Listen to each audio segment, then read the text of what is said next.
Hello అండి. ఎలా ఉన్నారు అందరూ? అసల ఈ వీడియో చేయడానికంటే ముందు సారీ అందరిని అడుగుదాం అనుకుంటున్నాను. ఎందుకంటే నా విష్ లిస్ట్ వీడియో ఉంటది. చాలామంది చూసా ఉంటారు. అందులోని 3 అవర్స్ లైవ్ చేయాలి అని చెప్పేసి నేను పెట్టుకున్నాననమాట. అయితే లాస్ట్ టైము పోస్ట్ కూడా పెట్టాను. 3 అవర్స్ కంటిన్యూస్ లైవ్ ఏ టైంలో పెడితే బావుంటదా అని చెప్పేసి. బట్ అన్‌ఫార్చునేట్‌లీ కరెంట్ అనేది పోయింది ఆ రోజు. చాలా సేపు పోయింది కరెంట్. తర్వాతేమో వైఫై ఇష్యూ కూడా అయ్యిందనమాట. సో, కుదరలేదు. నాకేంటంటే అప్పుడప్పుడు లైవ్‌కొచ్చేదాన్ని కదా! లైక్ మంత్లీ వన్స్, ట్వైస్ అలా. అప్పుడు కొంతమంది క్వెషన్స్ మిస్ అయ్యేదాన్ననమాట. లైక్ చాలా ఒకటేసారి ఇంత ఫ్లో వచ్చేస్తది కమెంట్స్. సో, ఎవరిది మిస్ అవ్వద్దు అలా 3 అవర్స్ కంటిన్యూస్‌గా ప్రతి ఒక్కరి క్వెషన్‌కి ఆన్సర్ చేయాలి అని చెప్పేసి నాకు ఉండేదనమాట. బట్ ఇలా అయిపోయింది. అందుకు సారీ అడుగుతున్నాను. బట్ లైవ్ అనేది 3 అవర్స్ ఖచ్చితంగా చేద్దాం అనుకుంటున్నా ఫ్యూచర్‌లోని. అండ్ లైవ్ చేసే ముందు క్లియర్‌గా ఆ రోజు ఎలక్ట్రిక్ డిపార్ట్మెంట్ ఉంటారు కదా! వాళ్ళకి కాల్ చేసి, ఈరోజు ఏమైనా కరెంట్ పోయే ఛాన్సెస్ ఉంటదా లేదా అని చెప్పేసి కనుక్కుంటాననమాట. ఎందుకంటే 3 అవర్స్ లైవ్ కదా! అండ్ దాంతో పాటు వైఫై వాళ్ళకి కూడా కాల్ చేసి షార్టేజ్ ఏ టైంలో ఉంటది చెప్పండి. అంతకుముందు మంచిగా ఉన్నప్పుడు పెట్టుకుంటానని చెప్పేసి వాళ్ళకి అలా చెప్తాను. సో దట్ ఏ ఇంటరప్షను ఉండదనమాట. ఎందుకంటే నాకు లైవ్ 3 అవర్స్ చేయాలనేది నా విష్ లిస్ట్‌లో ఒకటుంది.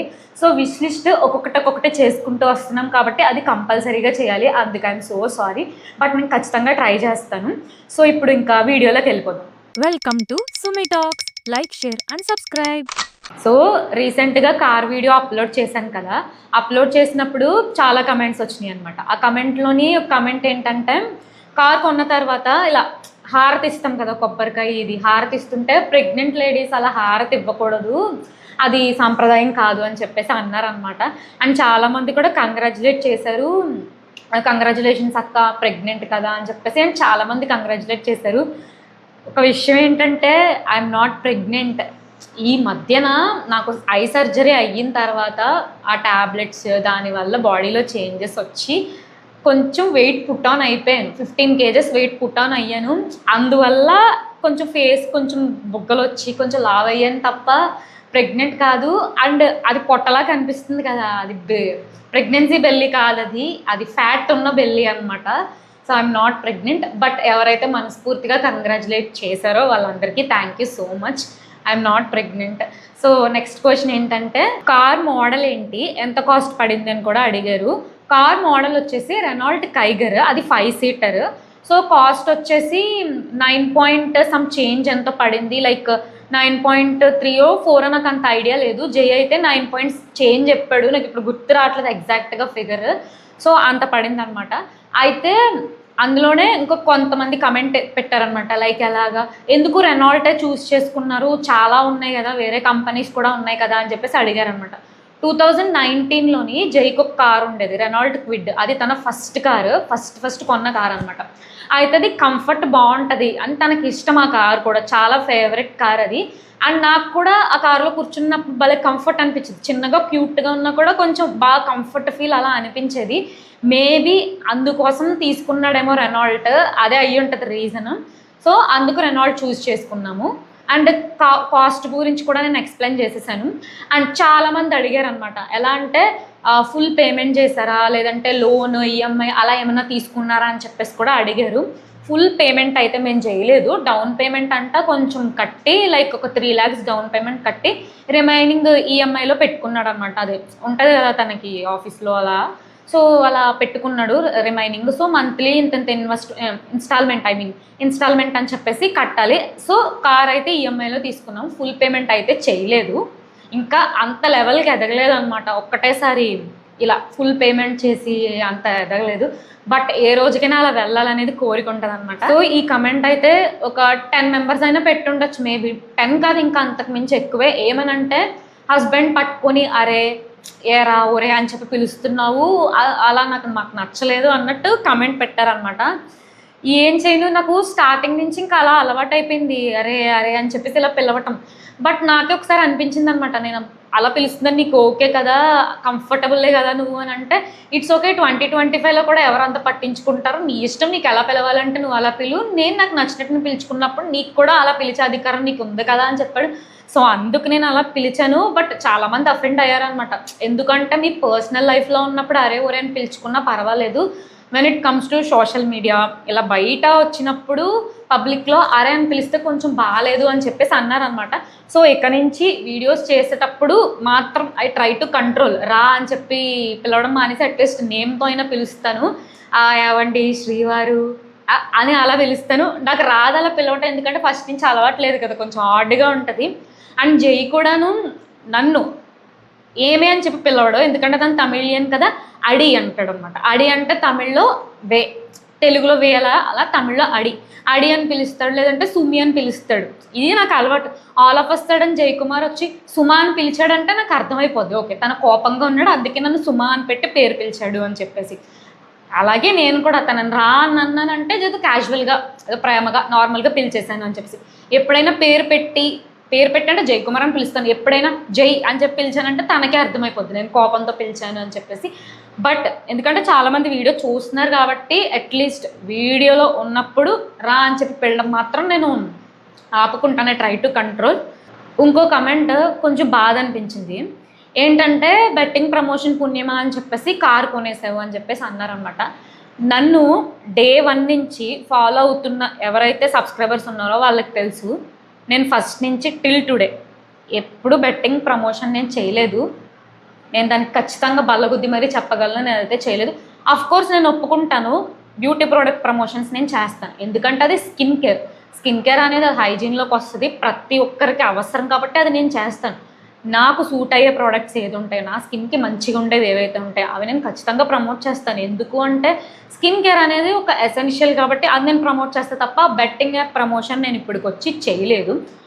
చూసుకోండి మీరు ఫస్ట్ నుంచి, మేబీ డిలీట్ చేసేసి ఉండొచ్చు నువ్వు అని అనుకోవచ్చు, బట్ డే 1 నుంచి నన్ను ఫాలో అయ్యే వాళ్ళకి తెలుసు నేను చేశానా లేదా అనేది. ఇంకా దీని గురించి నేను ప్రొలాంగ్ చేయదలుచుకోవట్లేదు. లేదు నువ్వు బెట్టింగ్ యాప్ ప్రమోషన్ చేసావు అని అంటారా, సరే అలా అన్నారే అనుకోండి, నేను ఫస్ట్ నుంచి ఎవరైతే సబ్స్క్రైబ్ చేసి ఉంటారు కదా మన ఛానల్ని, వాళ్ళు కింద కమెంట్ చేయండి, ఈ పలానా డేట్లో పలానా వీడియోని నేను ప్రమోట్ చేశాను బెట్టింగ్ రిలేటెడ్ అని నాకు చెప్పండి, నేను ఖచ్చితంగా కమెంట్ పిన్ చేసి పెడతాను అనమాట. ఓకే నేను ఇది చేశానని చెప్పేసి, అవును నేను ఒప్పుకుంటున్నానని చెప్పి, సారీ అని చెప్పి కమెంట్ పిన్ చేసి పెడతాను. 100% నేను చెప్తున్నాను, I never ever did betting app promotion. ఇంకో కమెంట్కి ఖచ్చితంగా ఆన్సర్ ఇవ్వాలన్నమాట. అలెక్కే చిట్టి పికిల్స్లో వచ్చిన మనీతోనే కారు కొనేసామని చెప్పేసి చాలామంది కమెంట్ పెట్టారనమాట. దానికి నేను క్లారిటీ ఇవ్వాలి. నేను 3 years బ్యాక్ హైదరాబాద్కి జాబ్ పర్పస్ మీద వెళ్ళిపోయాను అనమాట. అదే టైంలో నాకు మ్యారేజ్ అయ్యింది. ఓకే నాకు మ్యారేజ్ అయిన తర్వాత 2 monthsకి 3 monthsకి వీళ్ళు పికిల్స్ బిజినెస్ స్టార్ట్ చేసుకున్నారు. మా డాడీ హెల్త్ కండిషన్ బాగాలేక. సో నేను జాబ్ చేస్తున్నాను, నాకు శాలరీ వస్తుంది, మా హస్బెండ్ జాబ్ చేస్తున్నారు, ఆయనకి శాలరీ వస్తుంది, మాకు ఇది చాలు. అండ్ మా మమ్మీ అప్పుడప్పుడు కాల్ చేసి అడిగేవారు అనమాట, అంత మంచిగానే ఉందా, ఏమన్నా కావాలా మనీ అని అడిగితే, వద్దమ్మా నాకు జాబ్ చేస్తున్నా, మా హస్బెండ్కి ఉంది, చాలు ఈ మనీ నాకు సరిపోతాయి, నాన్నకి చూసుకో, నాన్న హెల్త్కి చూసుకో అని చెప్పి అనేవాళ్ళం. ఎందుకంటే ఎవరైతే మెడికల్ డిపార్ట్మెంట్ సైడ్ ఉంటారో వాళ్ళకి బాగా తెలుసు అనమాట డయాలసిస్కి ఎంత ఖర్చు అవుతుంది అని చెప్పేసి, వాళ్ళకే అది సరిపోతుంది. సో నేను అందు నుంచి ఏమీ అడగలేదు. సో ఇదే నేను ఇచ్చే క్లారిటీ అనమాట. ఏమన్నా అంటే నాకు పికిల్స్ బిజినెస్లో పార్ట్నర్ ఉన్నావు నువ్వు, అందులో నువ్వు షేర్ తీసుకున్నావు అని చెప్పి అంటున్నారు. నాకు యూట్యూబ్ ఛానల్ ఉంది, సో నేను ప్రమోట్ చేశాను, నా చెల్లి బిజినెస్ కాబట్టి కొంచెం హెల్ప్ ఉంటుంది, మా డాడీ ట్రీట్మెంట్కి కానీ అంతటికి మంచిగా ఉంటుంది అని చెప్పేసి నేను ప్రమోట్ చేశాను అంతే తప్ప అందులో నుంచి నేను ఒక మనీ కూడా తీసుకోలేదు. సో ఇదే నేను ఇచ్చే క్లారిటీ అనమాట. ఈ మధ్యన బ్యాడ్ కమెంట్స్ కూడా చాలా వస్తున్నాయి అనమాట. ఇంతకు ముందుతో కంపేర్ చేసుకుంటే కొంచెం తక్కువే, but end of the day bad comments అనేవి బ్యాడ్ కమెంట్సే కదా. సో యూట్యూబ్లో ఒక ఆప్షన్ ఉంటుంది, పర్టికులర్గా ఈ వర్డ్ని మనం పెట్టేస్తే ఫిల్టర్ పెడితే, సో అటువంటి వర్డ్ మీద ఏవేవైతే బ్యాడ్ కమెంట్స్ వస్తాయో అవన్నీ హైడ్లోకి వెళ్ళిపోతాయి. బట్ తెలుగు వర్డ్ని నేను ఏం చేయలేను. సో తెలుగులో వచ్చే బ్యాడ్ కమెంట్స్ ఏదైతే ఉంటాయో వాటిని నేను మ్యాక్సిమం చూసినంత వరకు డిలీట్ చేసేసుకుంటున్నాను అనమాట. అయితే కొంతమంది పాజిటివ్గా కమెంట్ పెడతారు కదా, లైక్ మంచిగా అక్క congratulations, I'm so happy for you అని ఇలా పెడతారు. వాళ్ళకి వెళ్ళి ఎలా రిప్లై ఇస్తున్నారంటే, బ్యాడ్ కమెంట్స్ పెట్టేవాళ్ళు వాళ్ళు కమెంట్ పెడుతున్నారు, అండ్ ఎవరైతే పాజిటివ్గా పెడుతున్నారో వాళ్ళ దగ్గరికి వెళ్ళి ఇలా రిప్లై ఇస్తున్నారు అనమాట. పెయిడ్ కమెంట్ ఎంత తీసుకున్నావు కమెంట్ పెట్టడానికి అని చెప్పేసి అడుగుతున్నారు. కమెంట్ పెట్టడానికి కూడా మనీ ఇచ్చి పెట్టించుకుంటారనేది నాకు తెలియదు, నేను ఎప్పుడు అలా చేయలేదు. సో అటువంటివన్నీ మీరు స్ప్రెడ్ చేయొద్దు దయచేసి. అండ్ బ్యాడ్ కమెంట్స్ పెడుతున్న వాళ్ళు కూడా, నేను మహా అయితే ఏం చేయగలనంటే డిలీట్ చేయగలను, హైడ్ చేయగలను, అంతకు మించి నేను ఏం చేయలేను. సో ఒకసారి ఏదన్నా కమెంట్ పెడుతున్నప్పుడు, ఏదన్నా అంటున్నప్పుడు ఒకసారి చూసుకొని అనండి. అదే నేను రిక్వెస్ట్ చేసుకుందాం అనుకుంటున్నాను. అండ్ ఎవరెవరైతే పాజిటివ్గా పెడుతున్నారో మీ అందరికీ thank you so much. So ఈ మధ్యన చూసుకుంటే ప్రొఫైల్ దగ్గర అనమాట 750K సబ్స్క్రైబర్స్ వస్తే 100+ మెంబర్కి ఫుడ్ పెడతానని చెప్పేసి నేను అన్నాను కదా. అయితే చాలామంది అంటున్నారు అనమాట, ఎందుకు ఓన్లీ 100+ ఏనా, అంతేం సరిపోద్ది, ఇంకొంచెం ఎక్కువ మందికే పెట్టచ్చు కదా అని అన్నారు. 100+ అన్నాను కానీ అది 500 మెంబర్స్ వరకు కూడా నాకు పెట్టాలనే ఉంది. అండ్ చాలామంది కూడా అన్నారనమాట 500K+ పెట్టచ్చు కదా, ఎందుకు 750K అని అంటే అది నాకు ఉండేది. బట్ ఈ రీసెంట్గా ఇలా ఈ కార్ ఆ మనీ దానికి పెట్టాం, కొంచెం ఈఎంఐస్, కొంచెం ఫినాన్షియల్గా అంత డౌన్గా ఉన్నాం కాబట్టి 750K సబ్స్క్రైబర్స్ రావడానికి ఎంత లేదన్నా ఒక 2-3 మంత్స్ పడుతుంది. సో ఈలోపు కొంచెం మనం అంత పోగేసుకొని అప్పుడు పెడదాం అనేది నా గోల్ అనమాట.